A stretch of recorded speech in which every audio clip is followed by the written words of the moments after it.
Experiências. À medida que continua a praticar, você pode ter toda sorte de experiência, tanto boas quanto más. Tal como um quarto, com muitas portas e janelas, permite que o ar entre de muitas direções. Do mesmo modo, é natural que todas as formas de experiências entrem na sua mente, quando ela permanece aberta. Você pode experimentar estados de felicidade, claridade ou ausência de pensamentos. De certo modo, essas são experiências muito boas e sinais de progressos na meditação. Porque quando experimenta felicidade, é sinal de que o desejo foi temporariamente dissolvido. Quando experimenta a real claridade, é sinal de que a agressividade temporariamente cessou. Quando experimenta um estado em que há ausência de pensamentos, é sinal de que sua ignorância morreu temporariamente. São em si mesmas boas experiências, mas se você se prende a elas, já se transformam em obstáculos.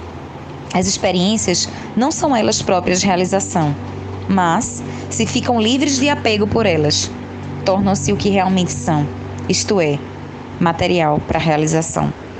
As experiências negativas são comumente as mais enganadoras, porque, em geral, nós a tomamos como um mau sinal. Mas as experiências negativas em nossa prática são bênçãos disfarçadas. Tente não reagir a elas com aversão, como normalmente faz na vida, mas ao invés disso, reconheça-as pelo que de fato são, meras experiências, ilusórias e iguais ao sonho. A compreensão da verdadeira natureza das experiências libera você do mal e do perigo da experiência em si. E como resultado, até uma experiência negativa pode tornar-se fonte de grande bênção e realização.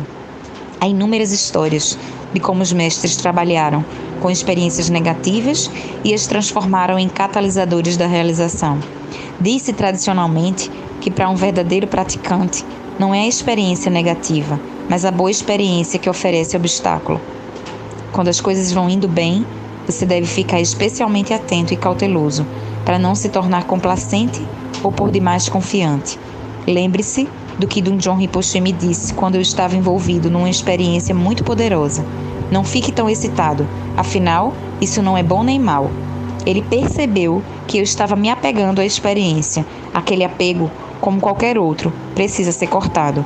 O que devemos aprender na meditação, como na vida, é ser livre do apego às experiências boas e livres da aversão às experiências negativas. Donjon Rinpoche nos alerta para outra armadilha. Por outro lado, na prática da meditação, você pode experimentar um estado semiconsciente, turvo e impreciso, como se tivesse um capuz na cabeça, um embotamento sonolento e oneroide. Isso não é nada mais que uma espécie de estagnação obscura e estúpida. Como sair desse estado? Desperte-se. Mantenha-se ereto. Expire o ar viciado para fora dos seus pulmões.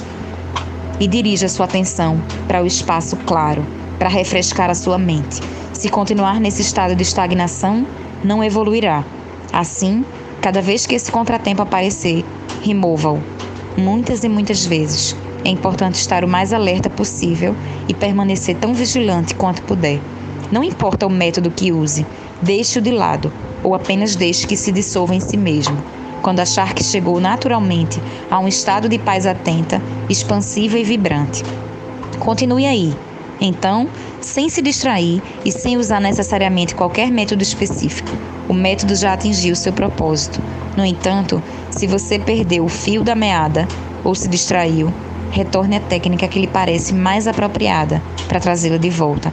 A verdadeira glória da meditação reside não num método qualquer, mas na sua experiência viva e contínua do presente, na sua bem-aventurança, claridade, paz e, mais importante que tudo, na completa ausência de apego. A diminuição do apego em você é um sinal de que está se tornando mais livre de si mesmo. E quanto mais experimenta essa liberdade, mais claro é o sinal de que o ego, as esperanças e os temores que o mantêm vivo estão se dissolvendo. E mais próximo você estará da generosa sabedoria da ausência do ego. Quando você vive nesse estado, não sentirá mais a barreira entre eu e você, esse e aquele, dentro e fora. Você terá chegado finalmente ao seu verdadeiro lar, ao estado de não dualidade. Dando um tempo. As pessoas costumam perguntar sempre: por quanto tempo eu devo meditar? E quando? Devo praticar 20 minutos pela manhã e à noite? Ou é melhor fazer várias sessões curtas ao longo do dia? Sim, é bom meditar durante 20 minutos, mas isso não significa que 20 minutos é o limite. Nunca li nada sobre 20 minutos nas escrituras. Acho que essa é uma noção que foi inventada no Ocidente e costumamos chamá-la de tempo padrão ocidental de meditação. A questão não é por quanto tempo você vai meditar.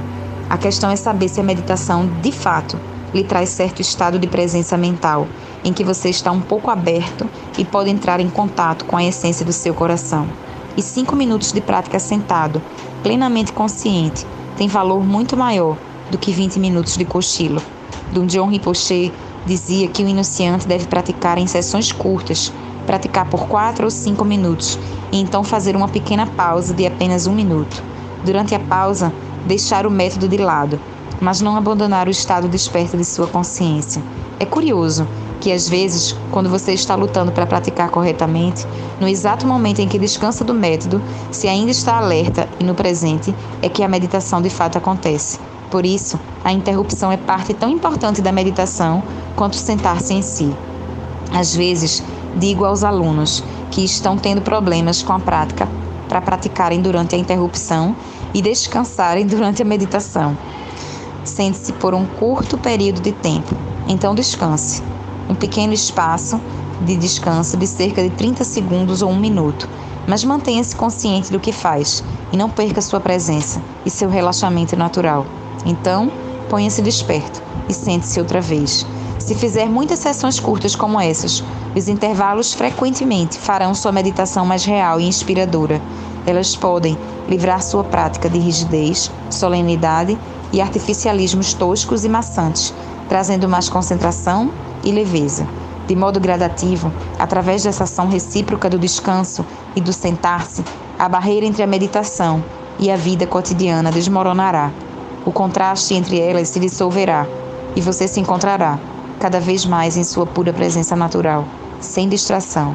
Então, como diz Donjon Rinpoche, mesmo que o meditador deixe a meditação não deixará o meditador.